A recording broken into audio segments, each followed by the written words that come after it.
পবিত্র ঈদ-উল আজহা।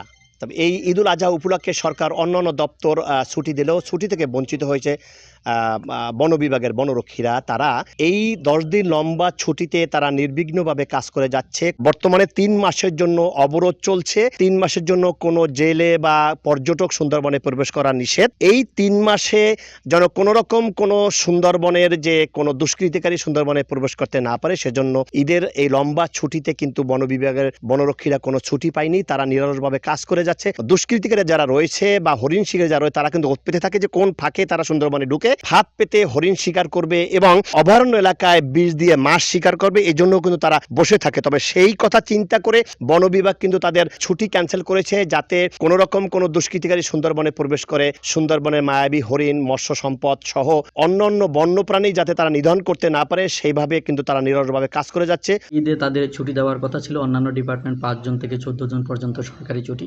কিন্তু আমাদের কর্তৃপক্ষের নির্দেশে এবং আমরা জাতীয় স্বার্থে সরকারি সম্পদ রক্ষার্থে সরকারি বন্যপ্রাণী বনজ সম্পদ সংরক্ষণের জন্য আমাদের বনরক্ষীরা অক্লান্ত পরিশ্রম করে যাচ্ছে এবং কাজ করে যাচ্ছে।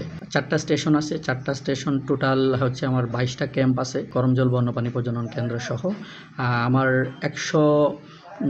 150-এর মতো স্টাফ, 150+ স্টাফ আছে আমার আওতাধীন এবং সবাই বর্তমানে অবস্থান করছে এবং সুন্দরবনের সুরক্ষায় কাজ করে যাচ্ছে। ডাংমারি, চাঁদপাই, জিউদরা এবং দানসাগর স্টেশনে প্রায় 2 শতাধিক বনরক্ষী রয়েছে। তারা কিন্তু নিরলসভাবে কাজ করে যাচ্ছে। কোনো রকম যেন কোনো দুষ্কৃতিকারী কোনো জায়গা থেকে কোনো নদী বা খাল থেকে যেন সুন্দরবনে প্রবেশ করে সম্পদ ধ্বংস না করতে পারে, সেভাবে কিন্তু তারা কাজ করে যাচ্ছে। তারা প্রতিজ্ঞা করেছে মৎস্য সম্পদ যে ধ্বংস করার হাত থেকে তারা রক্ষা করতে পারে, মৎস্য সম্পদ বৃদ্ধি করা সহ সুন্দরবনের সম্পদ রক্ষার্থে নিরলসভাবে কাজ করে যাচ্ছে বনরক্ষীরা।